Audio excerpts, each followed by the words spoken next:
I turned $39,000 into 50 millions within 9 years, flipping and buying off-market real estate. I'm going to be teaching you where you should look exactly for pre-foreclosure leads, and I'm going to also teach you how you can filter them and eliminate the best ones, the ones that can actually sell, with the ones that are underwater or not even worth your time. And I'm going to be showing you what records are good records and what records are bad records. I'm also going to teach you who can initiate a foreclosure, what is their strengths, what is their power, what type of foreclosure you should buy and what type of foreclosure you should not buy. But the most important part is to look at data and to understand how you can take advantage of that data before anybody else. And I'm going to take you into understanding the story behind the data that I'm going to show you on my computer. Once you know when a lawsuit has been filed, a foreclosure has been filed before anybody else, even if it's weeks, it's a game changer. It gives you an edge over the competition. And if you know how to actually look at the data, and analyze it properly and see what's behind it, what's the story behind it, what is the problem, and how you can solve it, this is where you're going to become somebody who can do things better than other competitors in the field. So not just the data before anybody else, you can also know what to do with the data, and that's what's going to make you a winner in this game. Basically, I want to take you again and give you some way for you to kind of experience the data we are talking about here. So let's go to the search and search by document. Usually it's going to be a lease pendants and also a notice of default for other states. This is the first paper that is being recorded when a foreclosure is filed. Let's take a look at Broward County and do it just a simple search of, let's take 2 weeks and see what we can get out of it. Just so we can understand what is the data we are talking about here. So basically you can search for a lease pendants in my case. It can also be notice of default. And by searching for the past approximately 2 weeks, okay, because we're taking the business days into consideration here. So we're talking about 2 weeks time in Broward County, one county out of many counties in my state. You have 295 foreclosures started. Okay, if we sort that out, if we go over here to the one file today, for example, let's open that up. Let's see what we can look at. Okay, the first thing you're gonna see is the instrument number. Okay, every document has a different instrument number, and then you're gonna see the recorded. When was it recorded?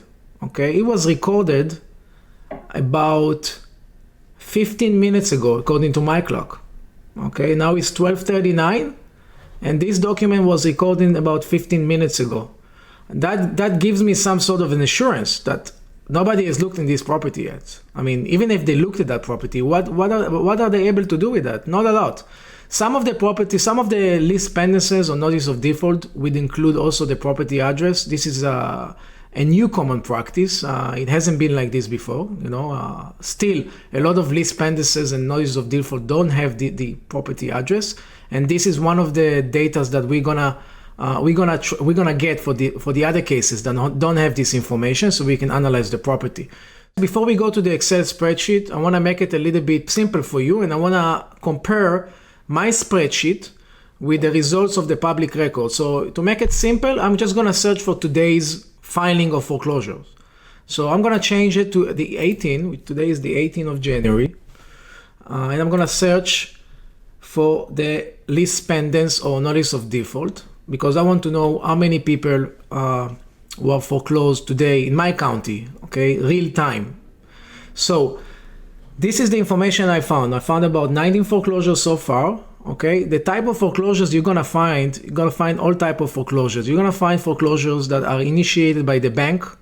When we are talking about foreclosure that are initiated by the bank, we always want to look for the first lien position to make sure that the first lien position is foreclosing on the property and not the home line of equity or equity lines, which is a second mortgage. They usually have a second position, and they are in second position priority as well. So they don't have the same strength as the first lien position, especially, in Florida, the first lien position can eliminate the inferior liens completely in a foreclosure. The way to find out it's a first lien or second lien, you have to go to the case number and you have to look at the complaint. Before I'm gonna do title search on all these leads, okay, which is gonna take me hours and hours and hours and hours of labor, which is the challenge for most investors because they don't have the knowledge in how to check themselves. They would get into probably 20, 30 hours of work every single day, but by just checking maybe 20 or 30 records. And I'm gonna show you how to focus your efforts on the hardest properties that actually can sell, that the owner can convey the property.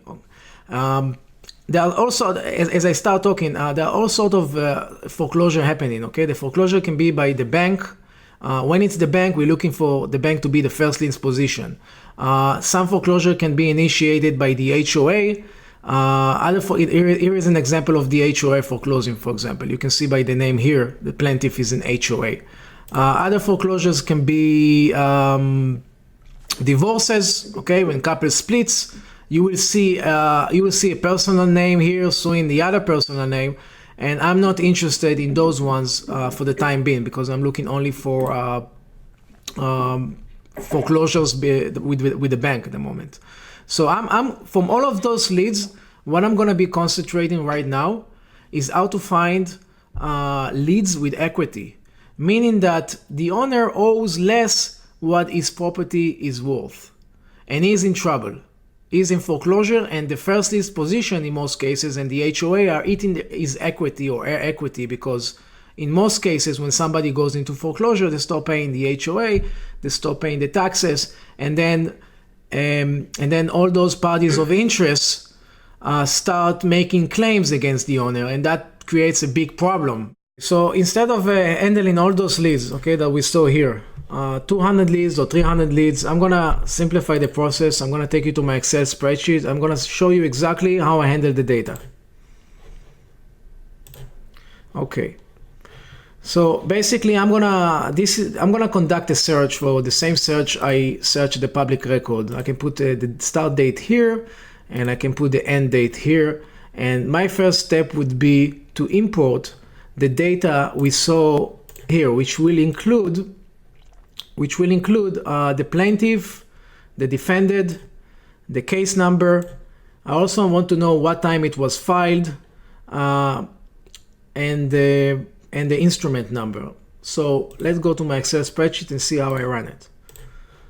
So my first step would be to import the list pendants for the 18th of January. When I click here, it might take some time. Okay. So right now, okay, we received all the information we saw in the public records. I know that this might look a little bit intimidating because all of the data just popping up my screen with no apparent reason, but I'm using a data scrapper, and I'm gonna put all the information in how to get your own system in place and which fields you're gonna need in order to get the data that you need. But first of all, I want you to understand the whole story. I want you to understand the principle of what we are looking at first, and then I want you to concentrate on each and every field and get the best knowledge you can on that field. And I'm gonna go over those fields with you, okay? So first of all, the first thing I get is the document ID.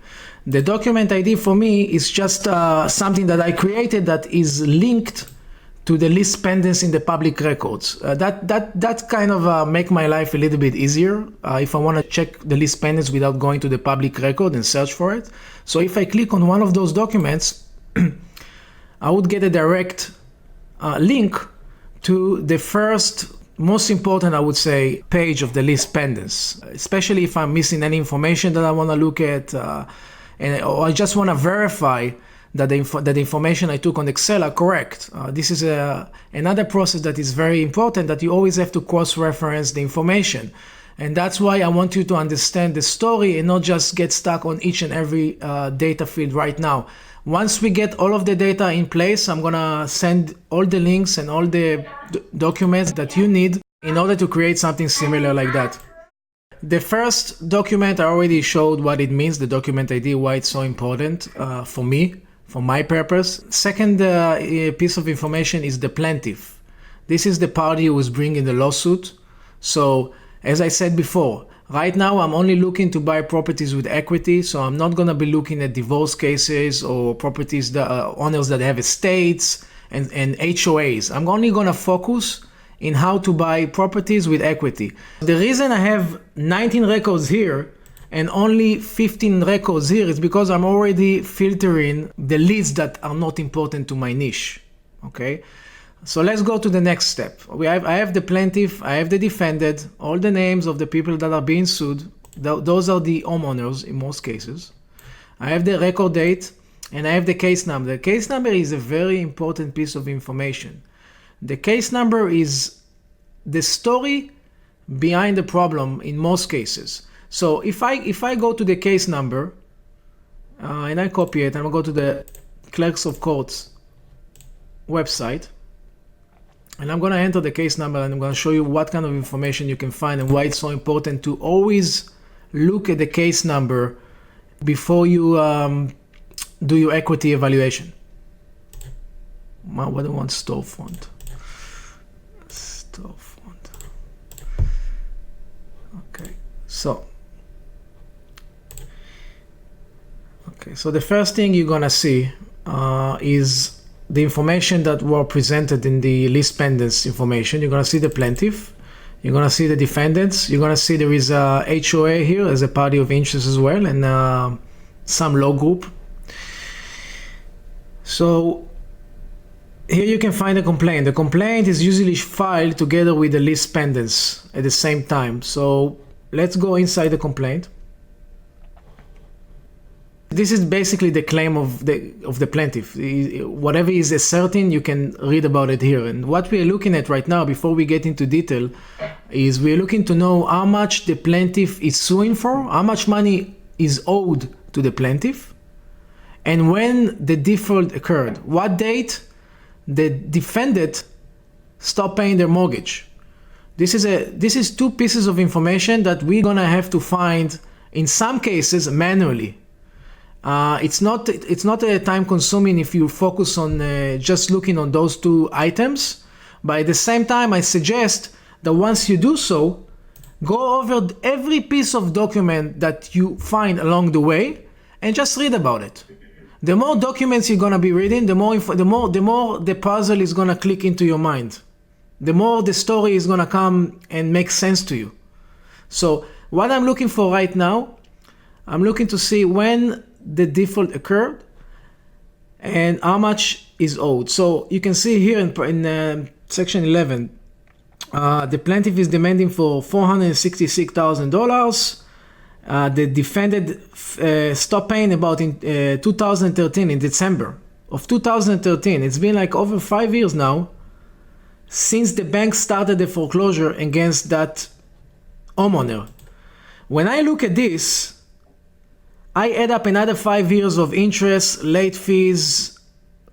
It could be forced insurance and other fees that the plaintiff may see appropriate, and added to that total amount. So this is how I would calculate it. When I would see something that it's been default for so much time, so long, then I would know that the plaintiff is owed so much more money than what is asserting here. He's looking for interest from December 2013. Plus late charges, plus any collection fees, which plus any expenses cost, which could be title searches, it could be even attorney hours, they can put whatever they want. Nobody is gonna come and start arguing with the bank, with their calculation. Put it this way.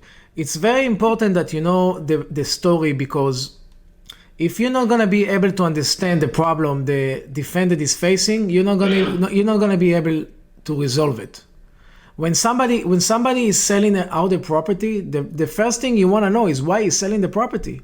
If you're not going to know why he's selling the property, how are you going to be able to negotiate? How are you going to be able to resolve issues if you're not aware of those issues? So trying to take yourself into the shoes of the homeowner is what I'm trying to apply here. I'm trying to show you the property physically so you can get some visual of what it is, and then I'm showing you the underlying debt of that property, and you should understand and also explaining you the process of what happens along the way. Why the homeowner must sell the property? Why they have to sell the property? They have to sell the property because the bank is eating their equity. And you're gonna have to come up with a win-win solution. I'm not in the business to kill for prices. I'm in the business for creating a win-win solutions. And when I see a homeowner with equity on his property, about $50,000 or $60,000 equity, and he just been sued for foreclosure, I know as a fact that the bank is gonna eat his equity in the next year or so. Okay, they're gonna eat the equity. They're gonna eliminate the equity. Why? Because they're adding late charges, costs, collection fees, and basically when they file a lawsuit, when the bank files a lawsuit, and I can show it to you in this complaint, when the bank files a lawsuit, they do their own title search as well. If there is equity and their claim is $150 and they see a $220,000 equity, eat your equity, they will refuse to negotiate a modification with you. And if they do a modification with you, they will take your percentage, they will amend the principal, and basically you would have a mortgage on $190 all of a sudden, just by not paying a few months of a mortgage. One thing you have to remember is that once the lender accelerates the loan, once they file a lawsuit, actually once they file a foreclosure, they accelerate the loan, meaning that they're declaring full payment. And if you can see in the paragraph 10, they talk about it, that declaring the full payment under the note and mortgage. And when they do that, that means that they're not going to accept any more partial payments from the borrower until they either pay it in full or do a loan modification or sell the property and pay from the proceeds to satisfy this debt if the property is worth more than what's owed. If you like this video and you want to learn more about real estate investing, now you can find off-market properties with equity. Be sure to subscribe. Also, you can go to my website and get your free 1-hour video, my masterclass, where you can see how I handle data and how I get advantage over my competition. So just hand over to my website, lirankoren.com, and you can just register for free. Otherwise, if you have questions or comments or anything you want to talk about or any video you want me to post, please be free to just share it. Just let me know or put a comment below, and I'm gonna find some time to answer everybody. And I want to thank you again for watching this video, and happy investing to everybody.